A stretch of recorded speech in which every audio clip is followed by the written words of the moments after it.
This is our series for really this summer, and we've kind of split it up into 4 little mini-series, but knowing the heart of God and living it. And then this morning, it's the inviting God, and a subtitle is it's irrelevant. This knowing the heart of God, as I was thinking about this, the very first sentence I came up with, and that I later used it in a little introductory paragraph to the series was this. Humankind has always sought to know God and to live in Him because deep down every single human being knows that God is there. How about you? We know that, don't we? It's really part of the human condition. In fact, if you look at the history of humankind, there has not been one society that has not sought out God. Even our society, at one point it said that someone wrote a thing called the death of God in our society, right? Because they thought God was going to guide because everyone was fleeing from the church and so forth. But now they say, no, those Americans, they're still so spiritual. They're looking for God still, see? And from our perspective, they're looking all the wrong places, right? But they're still looking for God. Every single human being has this within them. They want to know God. They want to know His heart. And they want to know what it means to live in Him. In fact, I said this last week, but I think this is an astounding statement. If you look at the entire history of humankind and the billions of people that have lived and are living now, and you take that segment that has said there is no God, they are statistically insignificant. If I was a demographer, is that a word? The demographic things. If I was one of those guys, I would just throw them out because they're that statistically insignificant. All of humankind has always and in every way searched for the heart of God. How about you? It's amazing to me that as you take a step back and you look at the human condition, how much what you see is reflected in the Bible. In the Bible, in Ecclesiastes, God writes this. He says, God has set eternity in the hearts of humankind. Oh, that just sounds just like about what I said, right? Isn't that amazing? You see, God has made us to be whole and complete only in connection with Him. It's like a lock and a key. And without that connection, we just have this emptiness inside of us and we're searching for it. But this goes on, it says, yet they cannot fathom what God has done from beginning to end. As a famous Christian about 300 AD wrote, his name is Augustine, they're always searching and never finding. Boy, isn't that a snapshot of humankind? We all know there's something beyond this flesh and blood reality. We all know there's an eternity. And apart from the revelation of God, we're always searching and never finding. And the gift that we have in Jesus is that He reveals God's heart to us and what it means for us. So it says in John, it says, and if you remember how this chapter starts, it says, in the beginning was the Word, and the Word was with God, and the Word was God. Nothing was made that was made if it wasn't through this Word of God. And this Word, who is God, took on human flesh. It's talking about Jesus, right? This Word took on human flesh. And then it says this, it says, no one has ever seen God, but God, the one and only, this Word, who is at the Father's side. Read the last 4 words with me. Has made Him known. If you want to know the heart of God, you got to look at Jesus. You see? That's where God reveals Him to us. And it's not something that we find or work for or climb a mountain for. It's a revelation that God gives us. We can't know God apart from Jesus. Last week I mentioned the Wizard of Oz, and they walk into this room, and the head's burning all up, and they're scared, and then the little dog Toto pulls the curtain, and there's the Wiz, right? He's this little balding guy. That's who He really is. Well, Jesus is the one that pulls the curtain so that we can know the heart of God. That's our focus. And this whole summer, this is our focus. Not only knowing this heart, not only receiving it, but giving it away. This is our focus today. The inviting God is relevant. We talked about God inviting us personally last week and really took a look at this reality of Jesus as not being way out there, but as one who took on our flesh and blood reality. So he took on our hurt and our pain and our struggle and our lostness and even our death. He personally took this all on. So he hates this stuff as much as we do, and so he'd go the way of the cross for us, for you. And so he personally invites us, not with a megaphone from outer space, but this one who knows our flesh and blood reality because he's here. Not just been there, he still exists in flesh and blood in Jesus Christ. He personally calls us by his Spirit, see, to receive him. This inviting God, today we focus on this idea that this invitation is relevant. Have you ever taken a class and you thought, I'll never use this my entire life, right? Have you? When I was, I think, a junior in college, I had to take this advanced biology class. I was pre-med at the time, and it was a lot of work. And I had this one test. It was basically looking at all of the animal kingdom, and of course it was from an evolutionary perspective. I didn't believe any of it, but I had to know it all, right? It was one of those classes that you really had to ace if you were going to be the major I was at. So I studied, even though they added more hours at the place I worked, I still was putting all this time. And one of the things I had to learn was this idea of ontogeny recapitulates philogeny. And does any of you know that? There was a doctor here in the first service, and she said she'd heard of it, right? So ontogeny recapitulates philogeny. What that is that at the time they taught that the baby and mom, the human baby and mom, goes through all of the stages of evolution in its development, right? I mean, it's a whacked out thought just to even think of. But that's what they thought. And I had to know every stage and every name of it and how it got there and why they said it, all right? So I had to know this in detail. It's like 25% of the test. And I put all these hours in, and I studied this thing, and I aced the test. And the prof says that we had those blue books that you wrote in. I don't know if they still have those anymore. I don't know if they have them anymore. But anyway, and at the end of it, right, you hand the book, and all of a sudden he stops, and he says to the whole class, oh, by the way, that ontogeny recapitulates phylogeny thing, they don't think any of that's true anymore. I'll never forget it. I know it doesn't mean much to you guys, but I put hours in on that sucker. Yeah. And it was for absolutely nothing. It had absolutely no relevance. I wouldn't even get credit for knowing it because it wasn't a thing anymore, right? Have something like that ever happen in your life? The lie is that the invitation of God is not relevant somewhere in your life. I talked about the idea of compartmentalizing. We do that sometimes. We think maybe over here, God's invitation to have life with Jesus and live in him, it's not relevant here. Or it's not relevant over here. Or yeah, I like the idea of Jesus, but back here, I want to do what I want to do here, so it's not relevant here. We tend to do that in our lives. And even the society we live in, I really think the message is, you Christians, it's great you believe in God. Come to worship on the weekend. Have your little time with Jesus, but don't bring it out into the world. Don't think that it has any relevance out here, where you live with us people, or where you live in society, or where your children go to school, or where you work. Isn't that the message we kind of get? It's okay. You can believe in Jesus, but just keep it over there. Don't think that it has relevance in life. It's a big lie. God in his word over and over again just pounds this point home, that this invitation that we have for life in Jesus is overwhelmingly relevant in every single way and in every single place and moment of our life.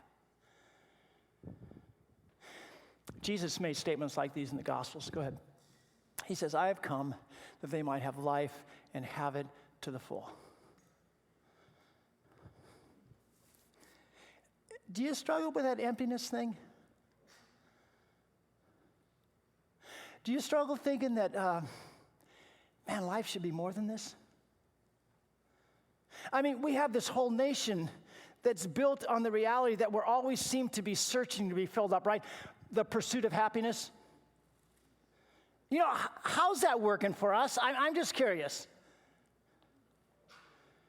We all got that happiness thing down? Are we still pursuing it?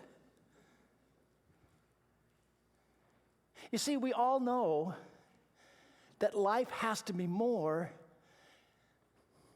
You know, I did that in the first service too. I pointed and they went to the second one. That's all right. We'll leave it up. Yeah, I got to remember not to do that. I'm sorry, but we all know intuitively that life is more than just this flesh and blood thing. And as I mentioned earlier, we're right. We were created only to be complete in this connection of relationship with God. God created Adam out of the dust of the ground, out of the mud, right out of the clay, and he breathed into him his spirit, the ruach of God. From the very beginning, our spirits were tied to his spirit. Do you see that? And we tend to want to make life about this flesh and blood stuff, or something that we discover or do. No. Life is about relationship. It's like two people getting married, and they never see each other. How does that work? You know? Marriage is about the connection, isn't it? About the relationship.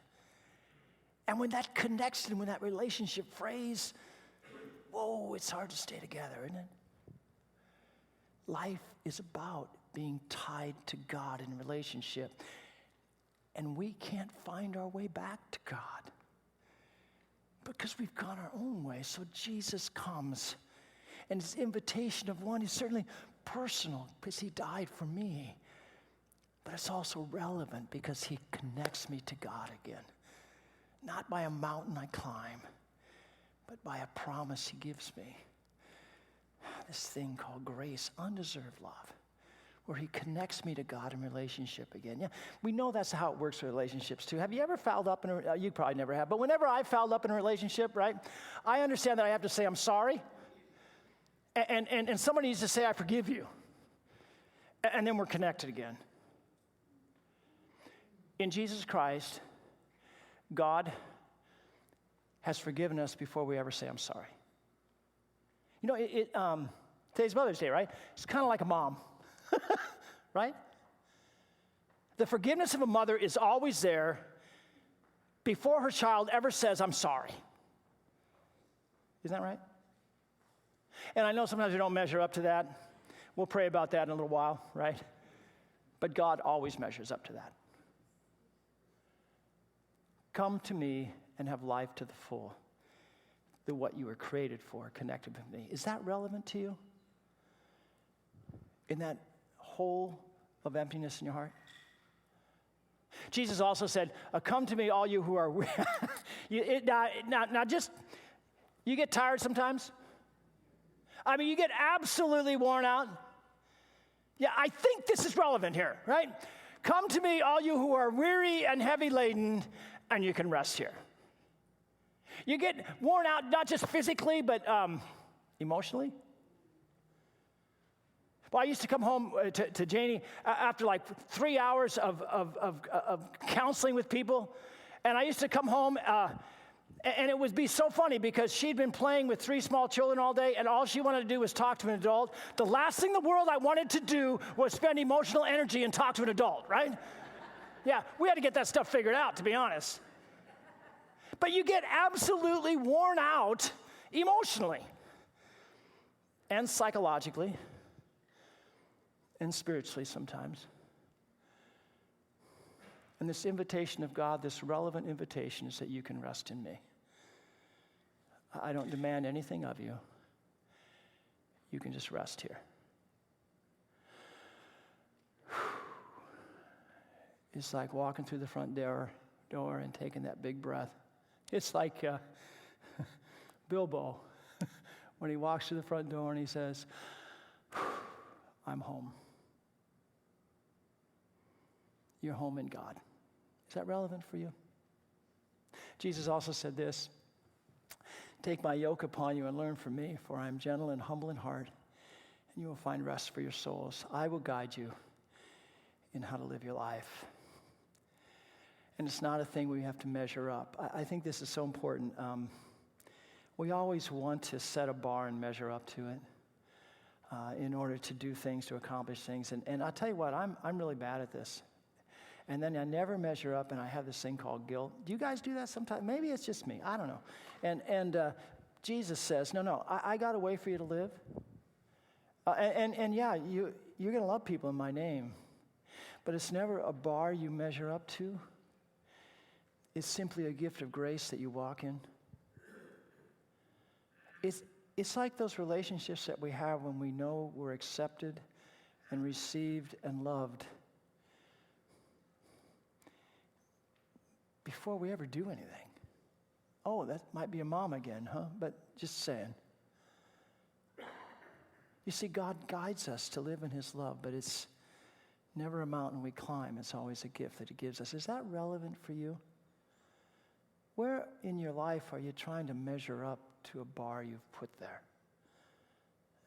How's that worked for you? Jesus has got a better way. Is that relevant? The Old Testament says, come all you who are thirsty, come to the waters. I'm reading a book now. It's called Counterfeit Gods. It's by a guy named Timothy Keller. He's kind of a famous pastor. He's done a lot of writing. He's in New York City. He's done some awesome, great stuff.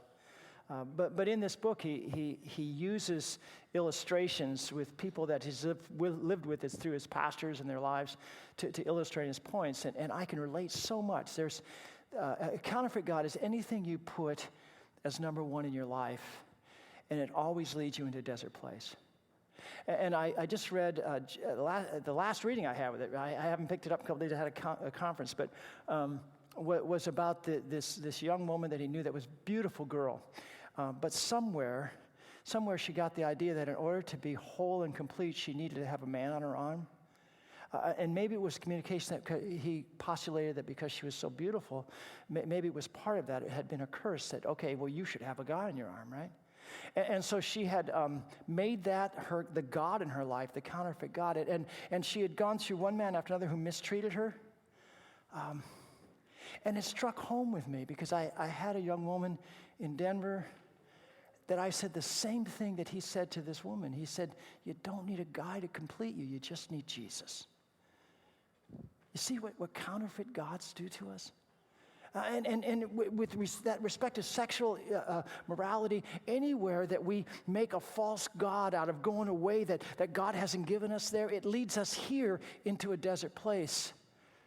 Or maybe it's success, however you want to define that, right? And you got to have that. It's a counterfeit God.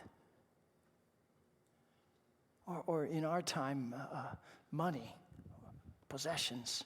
Got to have that house. It's a counterfeit God. And it always leaves us in desert places. And if by chance we actually achieve it, we're kind of like Tom Brady at the Super Bowl he won. Not the last time. I think it was the first or second one he won. And they said, well, how does it feel, Tom? You climbed the mountain. He says, well, it's kind of let down, to be honest. You see, even when we get what we think we want, when we get the God that we think will complete us, it doesn't. It leaves us empty. This is the desert places. This is where we're thirsty. And we can't find our way out of that. So God comes to us. And this is what he says. And you who have no money, come buy and eat. You don't have to climb a mountain. You don't have to pull your way out. It's a little thing called grace. Put the next one up for me. And your soul will delight in the richest of fare. It's a gift. You don't have to pay anything. You don't have to work for it. It's a gift that God gives us in Jesus. If you find yourself in a desert place, wherever that may be in your life, the water of life, Jesus Christ, would come to that place.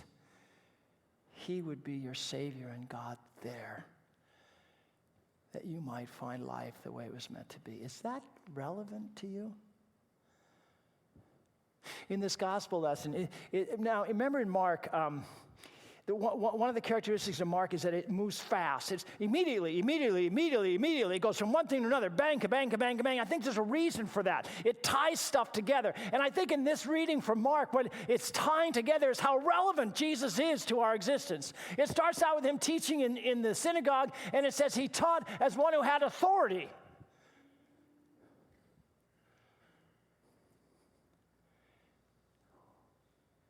What does it mean to you that there's one voice that is always true, that you never have to doubt, that you can bank on its truth, because the speaker is the one who called his shot and rose from the dead? Where do you need that authoritative voice in your life? Is that relevant to you? And then this goes on, and there's this guy that's possessed by these demons, and the demons cry out. They're trying to interrupt Jesus. Why are you going to judge us right now? And Jesus kicks him out. Go ahead. But Jesus, this impure spirit cries out, and Jesus throws him out, right? Where has evil touched your life? In whatever way.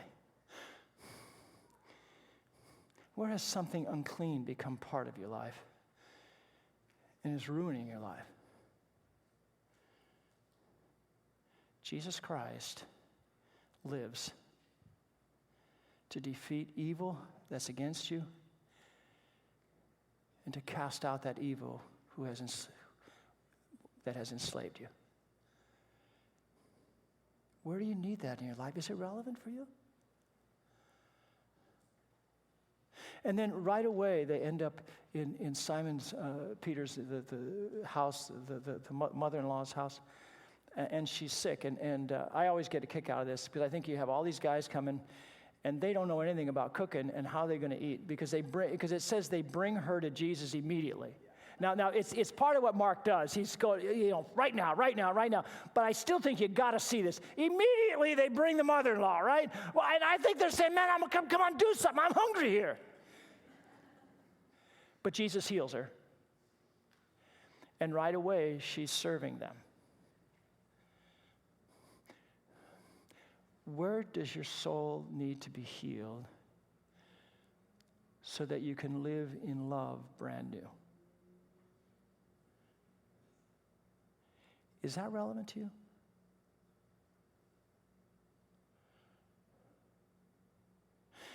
And the way it ends up, they're in this home. Go ahead. And it says the whole village, I love that, the whole village comes to Jesus. And then it says, and they brought everyone, see a little word here, brought to Jesus, read the next word, all, you see that? All the sick and demon-possessed, and Jesus healed them all. So if you're sitting there and saying, boy, that sounds great, but I don't think it's for me, it's not right. You're part of the all. Is for you.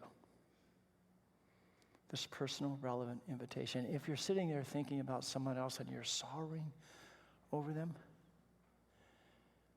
this invitation is for that person as well. It's for all.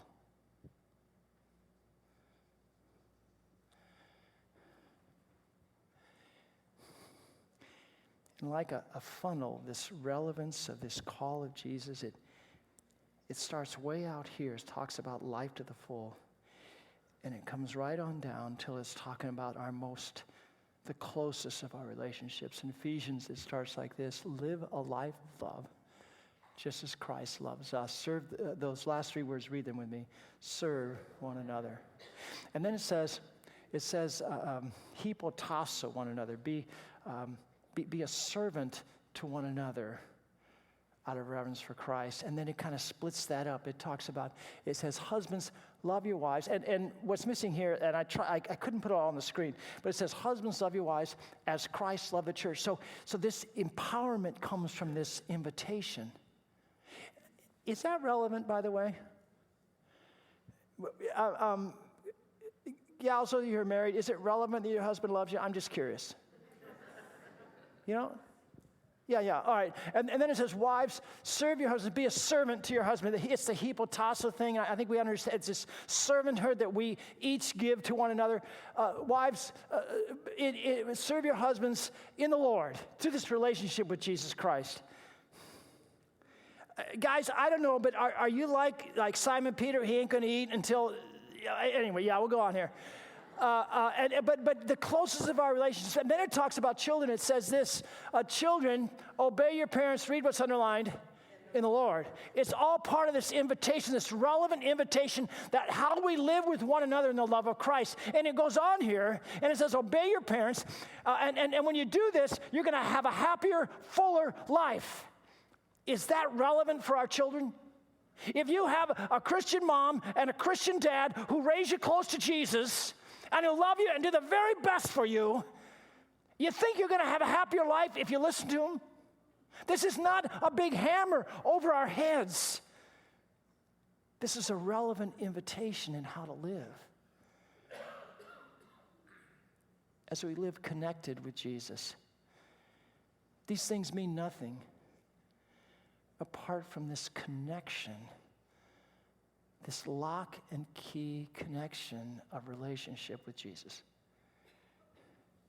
And fathers, and we can say mothers here too, fathers and mothers, I just kind of shorten that up, give Jesus to your children. Is that relevant? Because if you don't, chances are they will never know him.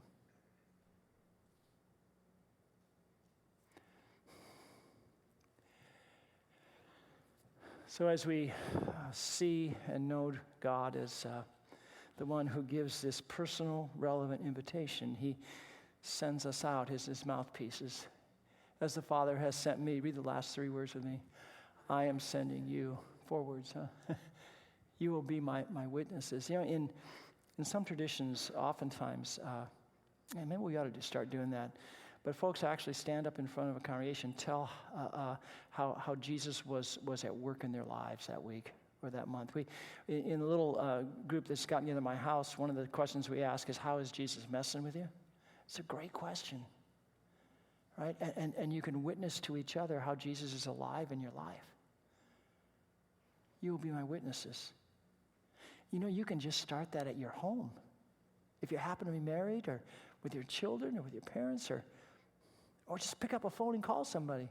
We're gonna be phone pals, huh? We're gonna answer that question every week. How's Jesus messing with you? What's he showing you this week? Who's he brought in front of you? You're gonna talk to people about me. I send you to do that. We are Christ's ambassadors. We're his mouthpieces, as if he were making his appeal through us. How does this all happen? A big bat banging us on the head? No. Because he's given us a new heart. I will give you a new heart and put a new spirit in you. I will remove from you your heart of stone and give you a heart of flesh. He changes our hearts, the very foundation of our existence, our being, our souls. He touches us down deep with this relationship of love. So that now in him, we can see others as he does. And we can give his invitation personally and relevantly to those who are around us. Throughout this little mini-series, we're giving away these cards just because we think they are relevant to you. Personal and relevant. We've got them on the tables as you leave today. Got 2 on the sides of the doors and 1 right down the middle. I'm really hoping we got none of these cards left after this week and next week. And if we don't have any after this week, I'll say praise God, okay? See if you think this is relevant. We believe you matter to God. You think that's relevant? That's part of the invitation of God to us. How about this one? We believe you belong with us. Do we need to belong to a family? You think that's relevant? Okay, all right, here's another one. We believe you were made to make a difference. Isn't that what everybody's looking for? So you can grab as many of these as you like, and you can use them to share this invitation of love, this personal, relevant invitation with another. Or, if you just need a reminder, just put them up on your bulletin boards or on the refrigerator. Whatever you got to do. You can use them any way you want to. Maybe not as frisbee, but you can use them any way you want to. Just grab some. Okay, this week. Our God is an inviting God, and his invitation is always one that is relevant for our lives. Where have you forgotten this or perhaps forgotten to live like it? By grace through faith, receive this gift anew and live in it. And to whom is God sending you to speak of the relevance of his invitation to another? By grace through faith, do it. For we have an inviting God, and in his great love for us, his invitation is always relevant for our lives. You matter to God. You belong with us. You were made for a purpose. His personal, relevant invitation declares it. Receive it and share it brand new today. And may God's Spirit be with you, connect with you in this relationship of love, and guide you this week. Amen.